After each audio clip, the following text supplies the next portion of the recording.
Hello friends, good morning. আশা করছি তোমরা সকলেই ভালো আছো। আমিও খুব ভালো আছি। আজকে দেখো একদম বিছানা তুলে নিয়েছি, ব্রাশ করে নিয়েছি। দেখো এদিকে আবার আমি চা করতে চলে এসেছি।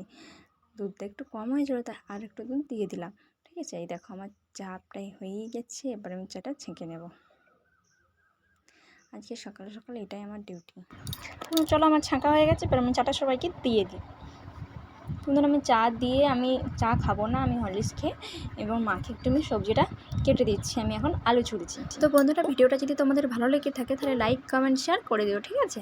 তো চলো, আমার আলু ছোলা হয়ে গেছে। এবার আমি খাবো মুড়ি। তার জন্য আমি একটু গরম গরম বেগনে করে নেব। এই দেখো, এটা বেসনটা আমি ফেটে নিয়েছি, রেডি করে নিয়েছি। এদিকে আমি বেগনে কড়াই ছেড়েছি, মানে কুমড়ি করছি, ঠিক আছে, তেলে ভাজা। আমি মুড়ি টুড়ি খেয়ে একদম স্নান করে নিয়েছিলাম। তারপরে পটল টটল কিছু সবজি কাটতে বাকি ছিল। মা বললো ঠিক আছে নে, ওগুলো তাহলে কেটে দে। ঠিক আছে, কেটে দিই। তো মাকে সেগুলো আমি কেটে দিচ্ছিলাম। কি বলবো বন্ধুরা, যা গরম পড়েছে বলার কিছু নেই। এত গরমে যে কি করব আমি কিছু ভেবে পাচ্ছি না।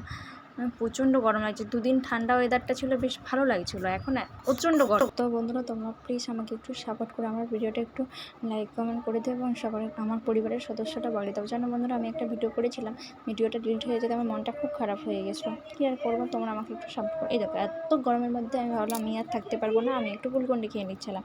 চলো, গ্লুকন্ডিটা। বন্ধুরা, ভিডিওটা আমি আর বড় করবো না, ভিডিওটা আমি এখানেই শেষ করছি। যদি ভিডিওটা ভালো লেগে থাকে লাইক কমেন্ট শেয়ার করে দাও। আর এই গরমে তোমরা একটু